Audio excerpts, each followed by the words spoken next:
नमस्कार किसान भाइयों। और ये जो तो गन्ना खेत है, ये मास्टर जी का गन्ना खेत है और आज हमारे बीच में वो है। देखो ये मास्टर जी आ रहे हैं और हम इनसे पूछेंगे कि इनका जो ये गन्ना पौधा है ये देखो कितना अच्छा खड़ा है। और अब ये फ़िलहाल की स्थिति में इसमें कौन कौन से उर्वरक इसमें ये लगाएंगे उनसे जानकारी लेंगे, क्योंकि किसान भाई इन दिनों में बहुत ज़्यादा लागत दे रहे हैं। उस हिसाब से गन्ने का रेट तो बढ़ नहीं रहा और ये एक घाटे का सौदा होता जा रहा है। तो इनसे ये पूछ लेंगे कि भाई इनका गन्ना खेत इतना अच्छा खड़ा है तो ये इसमें ज़्यादा उर्वरक लगाते हैं, ज़्यादा खर्चा करते हैं, क्या करते हैं, तो इनके बारे में जानकारी लेंगे। मास्टर जी राम राम। राम राम जी। अच्छा ये बताओ, ये गन्ना खेत आपने कितने दिन पहले इसकी बंधाई करवाई? ये तो पौधा है ना? हाँ जी। हाँ, तो ये देखने में तो बड़ा अच्छा लग रहा।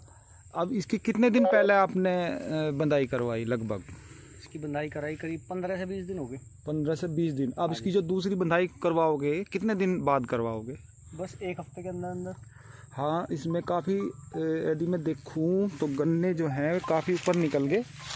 और देखो ये बंधाई यहाँ पर आ ली, नीचे को चली जा और भी, और ऊपर काफ़ी है तो इसमें बंधाई तो भी मांग रहा। अब ये बताओ कि इन दिनों में किसान जो है वो नहीं मानता, वो तो इन दिनों में उर्वरक लगाना चाहे उसे कितना भी लगाना हो, कितना भी खर्चा आ जाओ, उसे तो बस पैदावार ज़्यादा चाहिए। तो आपका क्या इरादा है इस बारे में? बस देखो, तो सबकी अपनी अपनी समझ है। वैसे तो ज़्यादातर डाल रहे हैं किसान, लेकिन ज़्यादा लागत देने से क्या फ़ायदा।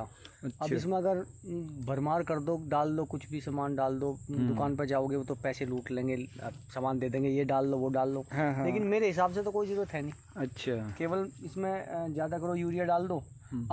अब आप क्या डाल लोगे? तो मैं तो भाई किसान तो कुछ ना कुछ डाल लेगा। मैं तो आपकी राय जानना चाह रहा, जिससे कि और भी किसान है तो अपना मन बनावे, वो ये देखें कि भाई जब इनके गन्ना ठीक हो रहा और ये जो उर्वरक डाल रहे हैं, तो आप अपनी राय बताओ इसमें आप अब क्या डाल लोगे? मेरी राय ये है जी, थोड़ा सा तो 1 धड़ी का भिगा दो, उसमें डाल दो यूरिया। अच्छा। मैं डाल लूँगा जो 25 kg पर एकड़। अच्छा। और लगभग 1.5 से 2 किलो पर बीघा का डाल लूँगा मैं इसमें कैल्शियम नाइट्रेट। कैल्शियम नाइट्रेट ही क्यों डाल लोगे? कैल्शियम नाइट्रेट एक तो ज़्यादा महंगा नहीं है। अच्छा। नहीं। हाँ। दूसरा बात ये है कि अब तराई का मौसम चल रहा, बारिश हो रही तो नमी है वातावरण में। नमी है वातावरण में, और देखो नीचे से भी मिट्टी भी गिल्ली हो रही। हाँ, तो बारिश कैल्शियम थोड़ी सी खुश्की लावे। हाँ, वो तो सही बात है। बस वो खुश्की लाऊगा तो थोड़ा नीचे से फुटाव होगा, जो नए पोगले निकलेंगे उसमें फ़ायदा होगा। हाँ, तो ये तो बात सही है, जो कैल्शियम है थोड़ी खुश्की लावे तो उस वजह से नीचे से फुटाव भी हो जाता और थोड़ी सी बढ़वार में भी मदद करे। हाँ जी। और नमी इन दिनों में काफ़ी है तो कैल्शियम नाइट्रेट। वैसे अब ज़्यादा फर्क नहीं पड़ने का, आप ज़्यादा लागत दे लो, कोई ज़्यादा फर्क नहीं पड़ने का। इसका क्या कारण, क्या लग रहा है आपको, क्यों ऐसा? गन्ना तो इसका हो ही लिया पूरा लगभग। अब आप यूरिया डाल लो, थोड़ी सी नरमाई आओगी, थोड़ा बहुत बढ़ेगा ये ऊपर। अब यूरिया डालने से ज़्यादा फायदा नहीं होने का, लेकिन हाँ थोड़ा डाल लो कि नरमाई सी होगी। और कैल्शियम डाल दो तो थोड़ा खुश्की लाऊगा। अब बरसात का मौसम है तो ये फ़ायदा करेगा। ज़्यादा सामान डालने का कोई मुझे तो लग नहीं रहा कोई ज़्यादा लागत देने से कोई फ़ायदा होगा। अच्छा, तो आप इसके फेवर में है कि ज़्यादा फिलहाल लागत ना बढ़ाई जा खेती में, क्योंकि उसका ज़्यादा अच्छा रिजल्ट नहीं आने का। यूरिया तो मतलब सस्ता पड़ रहा तो लगा दो, थोड़ा नरम हो जाएगा तो थोड़ी बढ़वार हो जाएगी।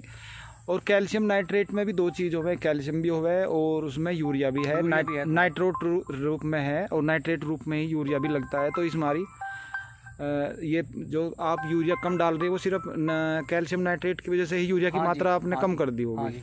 हाँ, तो उस चीज़ का किसान भाइयों को भी ध्यान रखना चाहिए। तो और इसमें कुछ नहीं लगाने के आप? नहीं, अब इसमें मुझे रोग वो कुछ नहीं दिखाई दे रहा। बड़ा अच्छा खड़ा है ये, अच्छा है ये। किसान भाई ना मेल लगेगी इतना डालने के बाद में भी अब दोबारा बंधेगा, तीसरी बार बंधेगा और फिर मेल भी लगेगी इसमें। हाँ, वो तो है, जब रोग नहीं लगता तो खेती तो ऊपर को चलेगी। तो किसान भाई जाने हैं, जब इसमें रोग ही नहीं लगने का तो बढ़वार तो होती रहेगी। अब जब रोग लगेगा तो ही बढ़वार रुकेगी। बिल्कुल, तो वो बात तो सही है बिल्कुल। तो किसान भाइयों, मेरा ये वीडियो बनाने का उद्देश्य भी यही है और मास्टर जी से जो बात कराई इसका भी उद्देश्य यही है कि आप खेती में ज़्यादा लागत न लगाएं, क्योंकि सरकार तो रेट बढ़ा नहीं रही। सरकार तो जब रेट नहीं बढ़ा रही तो क्या करें? तो उसका तो सीधा सा मतलब यही है कि भाई हम अपनी लागत घटा लें।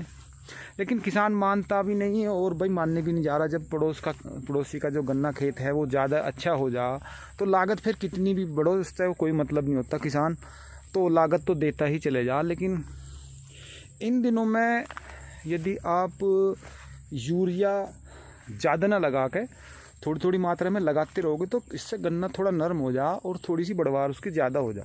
क्योंकि मैं बताऊं कि जब ये गन्ना ऐसा हो जाए ना, ऐसी स्थिति में चला जा गन्ना, आप इसमें एक्स्ट्रा जो खाद आ रही है ना कि कैल्शियम लगा दिया और मैंने पोटास लगा दिया और मैंने डाई लगा दी, तो इन चीज़ों का कोई ज़्यादा फ़ायदा नहीं होता। हाँ, थोड़ा फ़र्क तो देखो पड़ेगा जब लगाओगे, लेकिन वो बात नहीं आती कि जब गन्ना पौधा छोटा होता है और उस टाइम जो हम लगाते हैं तो उसमें वो रिज़ल्ट बहुत अच्छा देता है। लेकिन गन्ना होने के बाद में तो आप दवाई लगा लो, इसमें दवाई भी लगाओगे और तो आपको पता है कि गन्ने में बहुत मुश्किल से चढ़ पाती है ऊपर को दवाई।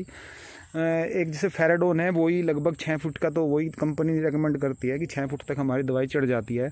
तो उसका सीधा मतलब यही है कि हम उर्वरक लगाते हैं तो उसका भी वही बात है कि वो ज़्यादा गन्ने में ऊपर नहीं चढ़ पाता, सिर्फ नरमाई करता है। नरमाई करने की वजह से थोड़ा बहुत गन्ना ऊपर को बढ़वार करता है। तो आप ज़्यादा लागत न लगाएं। फिर मिलते हैं ताज़ा अपडेट के साथ, तब तक के लिए सभी किसान भाइयों को नमस्कार।